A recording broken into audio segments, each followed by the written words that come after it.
I've always been a huge fan of the Kung Fu Panda series, so when they announced Kung Fu Panda 4, I couldn't contain my excitement. I was practically counting down the days until its release. Finally, when I got the chance to see it, I was thrilled. However, I have to admit, while the movie was good, it didn't quite reach the level of excellence that I was hoping for. Don't get me wrong, it was enjoyable, but there was something missing that prevented it from being truly outstanding. One thing that struck me was how short the movie felt. I had anticipated a longer runtime, allowing for a more in-depth exploration of the characters and their journeys. Instead, it seemed to breeze by rather quickly, leaving me wanting more. As for the storyline, it was decent, but I couldn't shake the feeling that it was somewhat predictable. It felt like I could see where the plot was heading before it even unfolded on screen. While this didn't ruin the experience entirely, it did take away some of the excitement of not knowing what would happen next. One aspect that left me a bit puzzled was the limited screen time given to the Furious Five. As key characters in the franchise, I expected to see more of them in action. Instead, they were sidelined for much of the movie, only making brief appearances during the credits. This was a letdown for a lot of fans who were eager to see them showcase their skills alongside Po and Shifu. The whole story is basically Po on a quest to find someone to take over as the new Dragon Warrior. It feels a bit rushed. I mean, we literally just saw him finally achieve that title, and now he's like, okay, I'm too strong now. Time for someone else to take over. It's like they're trying to speed things up too much. Anyway, the plot wasn't exactly a brain teaser. It was pretty easy to guess what was going to happen next, like I mentioned earlier. Nothing too surprising there. Then there's this Fox character Jen, who adds some spice to the mix.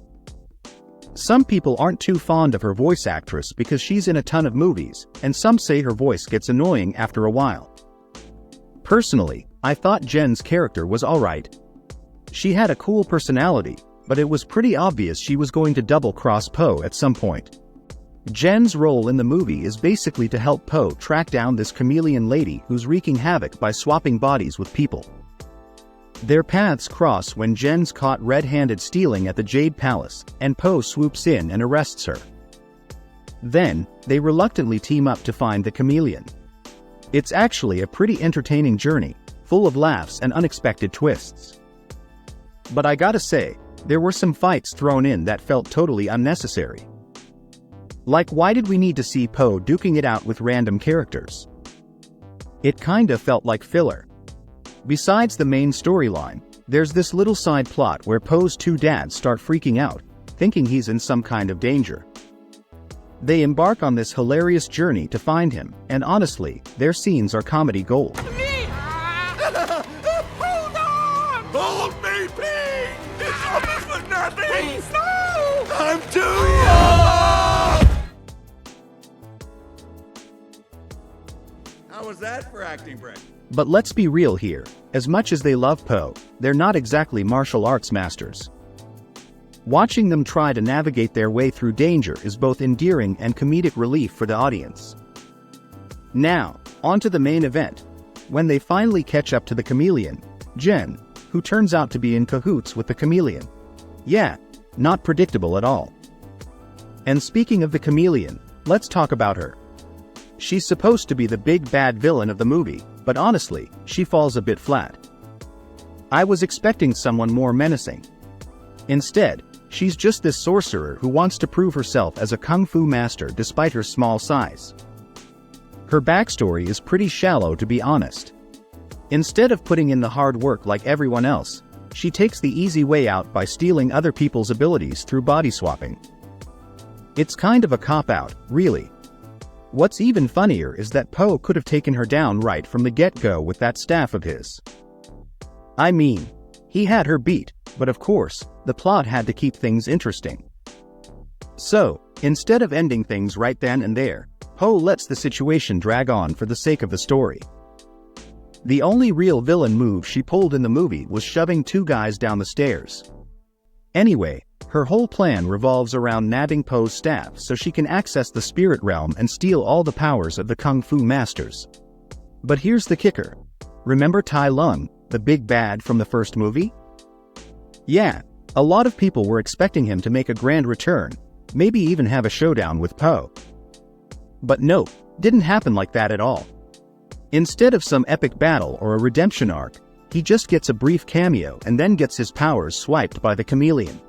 And it's not just Tai Lung. The chameleon goes on a stealing spree, snatching the abilities of other villains like Kai, Lord Shen, and basically everyone else from the spirit realm. It's like a villain power grab, and it's pretty wild to see all these once menacing characters reduced to powerless captives. About that Fox character Jen, she had a lot to prove after betraying Poe. But in the movie, you could see her genuinely feeling sorry for what she did. Their friendship though, that was something special. Despite the rocky start, they really bonded during their quest to find the chameleon. That friendship dynamic was one of the highlights for me.